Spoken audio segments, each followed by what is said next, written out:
ہماری زندگی کی 6 منزلیں ہیں، ہماری زندگی کی 6 گھاٹیاں ہیں، ہماری زندگی کے سفر کے 6 مراکز ہیں۔ مثال کے طور پر ہمارا پہلا سفر مٹی سے لے کر خمیر تک کے تھا، ہمارا دوسرا سفر باپ کی پیٹھ سے لے کر ماں کے پیٹ تک تھا، ہمارا تیسرا سفر ماں کے پیٹ سے لے کر دنیا میں آنے تک تھا، ہمارا چوتھا سفر دنیا سے لے کے قبر تک ہے، اور 5واں سفر قبر سے لے کے حشر تک ہے، اور 6واں سفر حشر سے لے کر یا تو کوئی خوش نصیب جنت میں جائے گا یا تو کوئی بد نصیب جو ہے وہ جہنم کا ایندھن بنے گا۔ یہ 6 سفر ہے، یہ 6 گھاٹیاں ہیں۔ اب دیکھو 6 منزلیں تھی سفر کی، 3 منزلیں تو ختم ہو گئی، 3 منزلیں ہم پار کر چکے، مگر یاد رکھنا، دل کے کانوں سے سننا، اگر آپ یہ توقع مجھ سے لے کر کے آئے ہیں کہ میں آپ کو مفت میں جنت بانٹنے کے لیے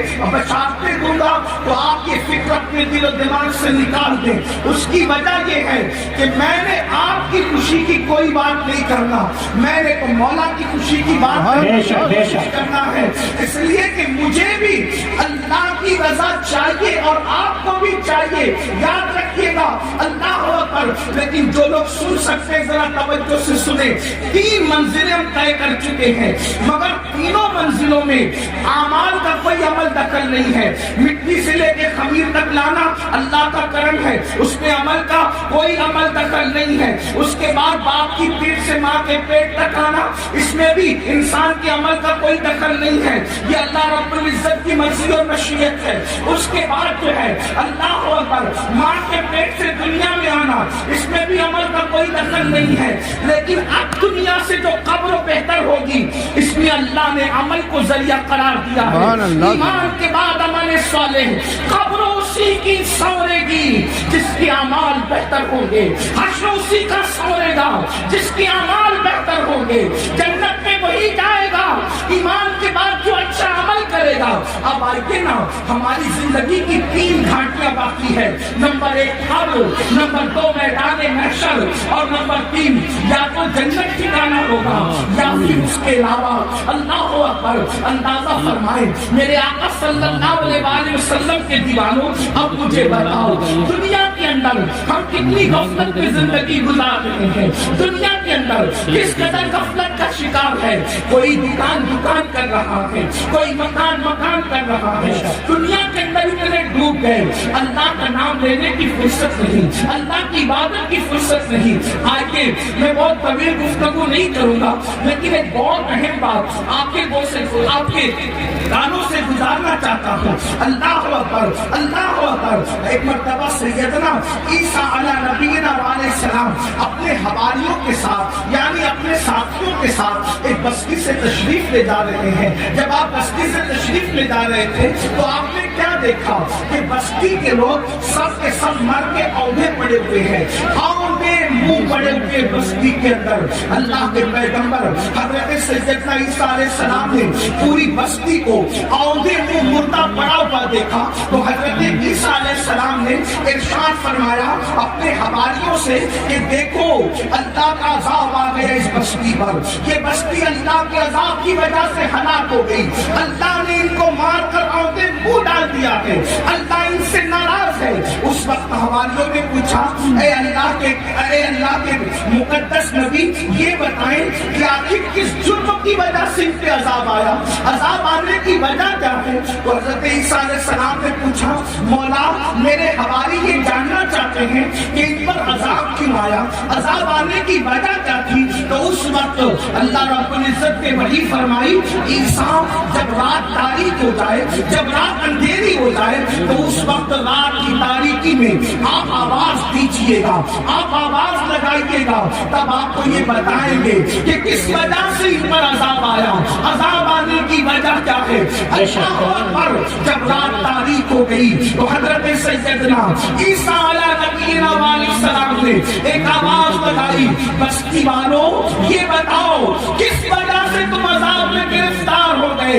اب دل کے کانوں سے سننا, ایک بندے کی جو لاشیں اونگے منہ پڑی ہوئی تھی, اونگے منہ پڑی ہوئی لاشوں میں سے ایک لاش سے آواز آئی, اے اللہ کے پیغمبر عیسیٰ علیہ السلام, ہم کو جو عذاب میں گرفتار کیا گیا اس کی دو وجہ تھی.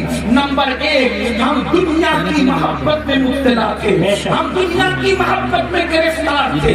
آگے کی گفتگو کرنے سے پہلے اب ذرا مجھے بتاؤ, یہ جو آپ کے ذہن و دماغ میں خط ہے کہ ہم کچھ بھی کر لیں ہم پر کوئی عذاب نہیں آئے گا, یہ بات صحیح نہیں ہے. اللہ اکبر. اس کی تفصیل یہ ہے, امت محمدیہ ہونے کی وجہ سے اجتماعی عذاب اس قوم پر نہیں آئے گا, یعنی پوری قوم ہلاک نہیں ہوگی, مگر انفرادی عذاب جو جیسا کرے گا ویسا اس کو بھرنا ہوگا. قرآن کہتا ہے وَمَا أَصَابَكُم مِّن مُّصِيبَةٍ فَبِمَا كَسَبَتْ أَيْدِيكُم, کہ تم پر جو بھی مصیبت آتی ہے وہ تمہارے عمل کی وجہ سے آتی ہے. بارہا صوفیہ کا یہ قول دہرایا جاتا ہے, جو تمہیں ٹھوکر لگتی ہے وہ تمہارے گناہ کی وجہ سے لگتی ہے. اللہ اکبر. جو محفل سے روشنی جاتی ہے وہ بھی ہمارے گناہ کی وجہ سے جاتی ہے, جو ہمارے چراغ بجھتے ہیں وہ بھی ہمارے گناہ کی وجہ سے بجھتے ہیں. اللہ اکبر. آج مجھے بتاؤ کتنے مسلمان ہیں جو سکون کی سانس لے رہے ہیں؟ ہر جگہ طوفان ہے, ہر جگہ گھر جہنم قدا بنا ہوا ہے. کوئی کہتا ہے مولانا بچی کو رشتے اچھے نہیں آتے, بستر پہ کروٹیں بدل رہے ہیں, بیٹیوں کے لیے تڑپ رہے ہیں, سسکیاں لے رہے ہیں. میں پوچھنا چاہتا ہوں مسلمانوں, مجھے بتاؤ بیٹیوں کو اچھے رشتے کیوں نہیں آتے؟ ایسا کہ اللہ نے ان کا جوڑا پیدا نہیں کیا, پیدا کیا ہے.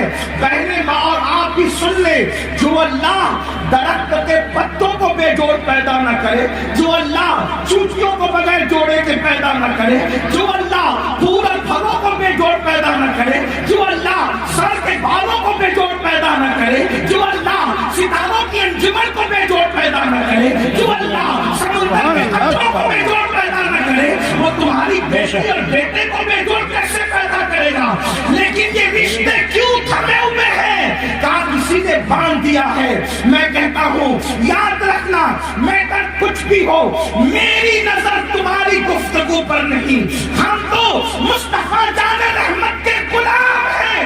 حضور کی بات پر توجہ کریں گے, اللہ کی بات پر توجہ کریں گے. یاد رکھنا, کسی نے باندھا ہو نہ باندھا ہو, کسی نے رکاوٹ پیدا کی ہو یا نہ کی ہو, قرآن کہتا ہے وَمَا أَصَابَكُم مِّن مُّصِيبَةٍ فَبِمَا كَسَبَتْ أَيْدِيكُم, کہ تم پر جو بھی مصیبت آتی ہے اللہ اکبر تمہارے کرتوت کی وجہ سے. سیدنا فاروق اعظم فرماتے ہیں جب تم گناہ کرتے ہو تو قبر انور میں رسول اللہ کو رنجیدہ کرتے ہو.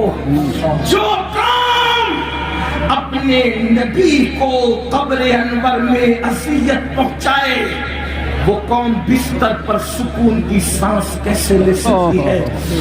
تم خدا کے محبوب کو بے قرار کرتے ہو, پھر اللہ تمہیں بے قرار کرتا ہے.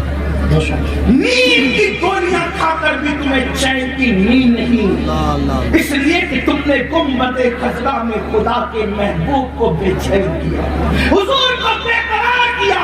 اللہ اکبر. کون سا گناہ نہیں کرتے؟ آج کہتا ہوں میں بستر پر تڑپتا ہوں, کیوں؟ ہمارے کرتوت. اور اپنے اعمال کا احتساب کرو. آج تو ہر آدمی اپنے آپ کو ولی سے کم سمجھنے کو تیار نہیں ہے. اگر اللہ کا انعام ہو تو سمجھتے کہ ہمارے اعمال کی وجہ سے بندے اپنے اعمال کی اوقات اور حیثیت کیا ہے. جس قوم کو وضو اور غسل کا طریقہ یاد نہ ہو اس کے اعمال کی حیثیت کیا ہے؟ یہ تو اللہ کا کرم ہے, یہ تو اللہ کا احسان ہے کہ اس میں تمہارے بھی اور ہمارے بھی عیبوں پہ پردے ڈال رکھے ہیں. سچی بات کو ایمان لگتی اگر وہ تمہارے اور میرے عیبوں پہ پردے نہ ڈالتا. میں ان اللہ والوں کی بات نہیں کر رہا ہوں, تمہاری اور میری کر رہا ہوں. اگر وہ آپ کے اور میرے عیبوں پہ پردے نہ ڈالتا تو نہ آپ یہاں بیٹھنے کے قابل ہوتے نہ میں یہاں بیٹھنے کے۔ اس کا کتنا بڑا احسان ہے۔ تو آج اگر بیٹیوں کو رشتے نہیں آ رہے ہیں، ہم نے حضور کو رنجیدہ کیا، اللہ ہمیں رنجیدہ کر رہا۔ ہم نے حضور کو اذیت کی، اس لیے تڑپ رہے۔ روزی کے معاملے میں کیوں پریشان ہو؟